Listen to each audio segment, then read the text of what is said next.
Hello, my name is Charles, and this is my overview for a radio communication lesson with a private pilot pre-solo student. The purpose of this lesson is to show and to help the student understand the critical link of communication that we have with ATC and other aircraft and other organizations as well. I'd explain to the student, obviously radio is our mode of communication between us, other airplanes, ATC, to help us get critical information for us to stay safe. My objectives for this lesson is for the student to be able to complete a standard radio call and then to spell out their own name using phonetics.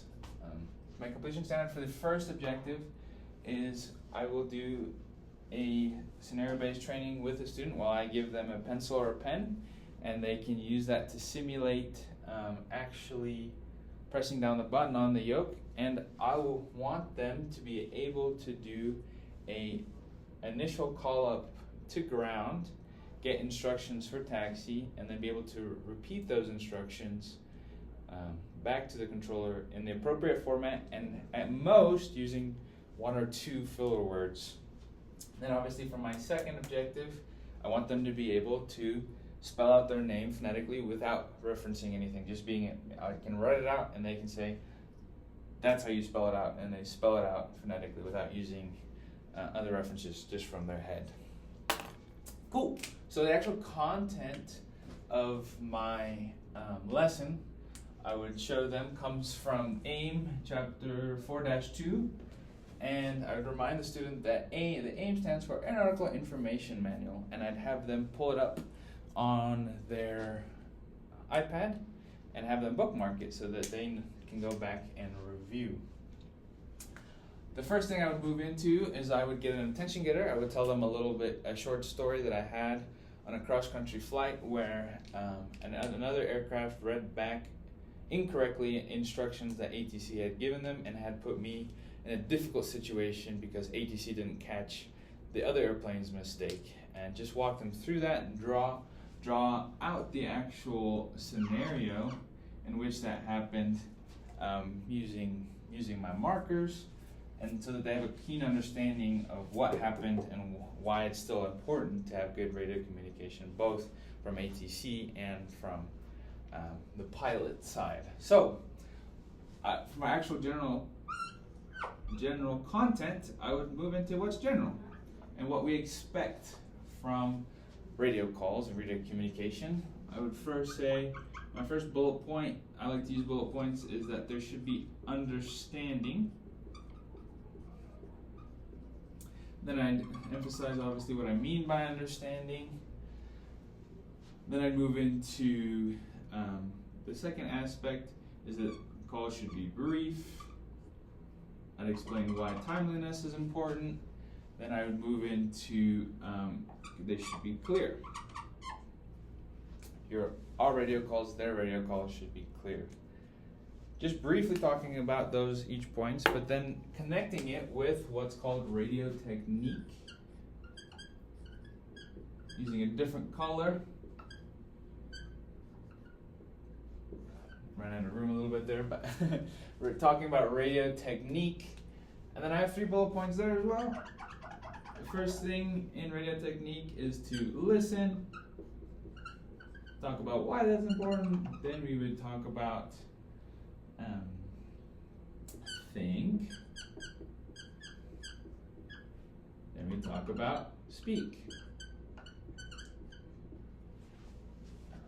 I like bullet points, and I like to do this when it comes to bullet points too, is that I connect these 3 things with these 3 things, and why technique is important in general characteristics. So I can say something like, listening and thinking helps in the understanding of radio communications. And then when you actually understand what's going on, you need to speak briefly and clearly. Perfect. I'll start with that. So they have a general idea of what's going on and what we expect. Then I'd move into the actual format of most radio communications. I would start with the initial call up format, and I have divided this into 5 steps. And just for the sake of time, I won't write them out right now, but I'd say, you know, who you're talking to is the first thing you should say. Who you are, where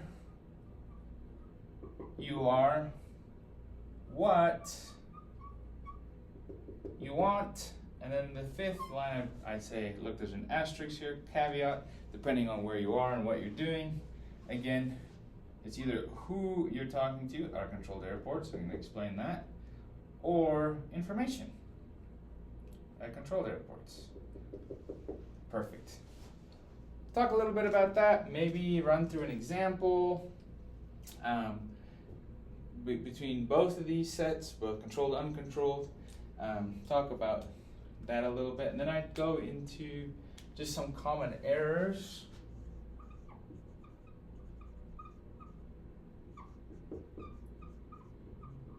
Mostly consisting of frequency blockage. Then we talk about frequency blockage and write it out so they can see it. Explain to them what a stuck mic is, all those things. Then I would say another common error is incorrect format, and so we can say format. Write it out a little bit better. I'm just trying to get some of this jotted down. And then 3, I would talk about not anticipating. We would talk about, you know, students who don't know what to anticipate. They say, hey, anticipation is better. And students who don't anticipate what the what the controller is going to say, or don't anticipate formats, are more likely to struggle with that. And this is after we talked about common errors. That's when I would introduce my ground scenario to help me complete this objective using the completion standard that I've created. Boom, perfect. Now, once we're done with that, I would have them again pull up the AIM and then go to 4-2-7, and we start talking about phonetics. I'd say, hey, look at this chart. What do you see? What's the purpose of this? Is to help spell out letters, and then not just letters, but also numbers there at the end, and airspeeds and altitudes. And I'd show it to them, work it out with them. Then I'd spell out their name. I'd say, maybe let's just say Charles just for now, and say, hey, without looking at that, I would like you to, you can review it really quick, but then without looking down, I want you to be able to say your name phonetically. And then we could even run through 1 or 2 extra problems using airspeed and numbers as well, and then do call signs. Perfect. Then for lastly, just to build in some flexibility into my lesson, if I feel like the student is performing really well and I have extra time, we can go and I can draw out the actual communication knobs and the actual, let's just get rid of this.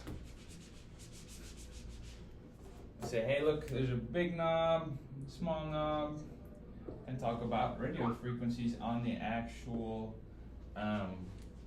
G1000, how to program them, and then where to actually find some of these frequencies in ForeFlight, just to get them a general basis. But I think drawing this out and showing them the frequency window, saying, hey, this big knob changes the letters on the left side of the point, and the small knob on the right side, and then also just talking about making sure I draw out the switchover knob, explaining the difference between active and standby.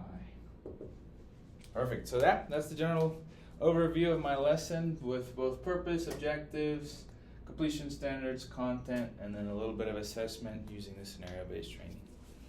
Thank you.